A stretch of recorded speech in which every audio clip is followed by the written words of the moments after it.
Eu queria saber se o pão francês é francês mesmo. Alors, vou te explicar por quê. Tá. A história do pão francês é o seguinte.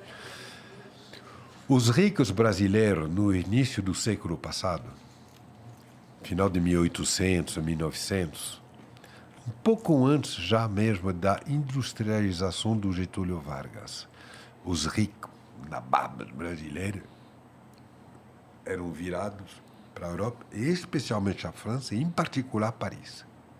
Era o destino. Tá. E essa época era o início da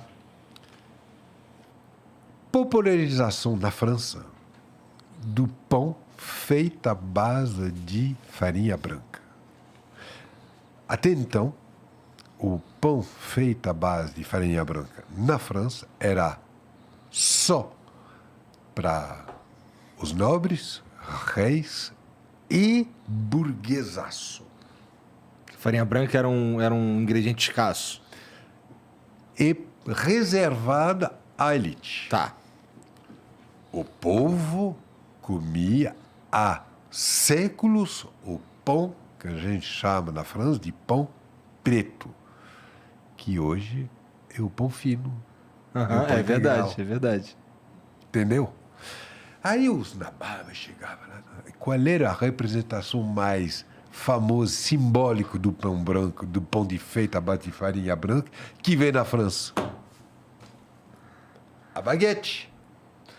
Pão, casca fina, douradinha, miolo branco, crocantinho. Tá. Quando eles chegaram lá para descobrir esse pão, nossa, eu preciso desse pão no Brasil. Aí eles traziam a lembrança. Alguns até viajavam de navio, né? Alguns até traziam para mostrar para o padeiro do bairro, para o português padeiro lá, para fazer assim.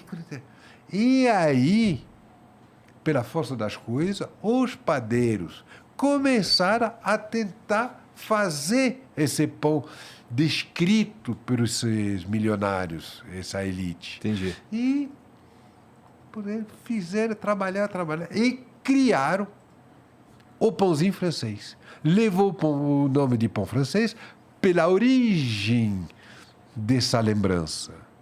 Entendeu? Aham. Agora, a receita do pão francês é exclusivamente, tipicamente brasileira. Interessante. Não se faz o pão na França como se faz o pão francês. É. Quando eu falo não se faz, louco. é a manipulação, a maneira de tratar, passar a massa no cilindro na França, é uma heresia.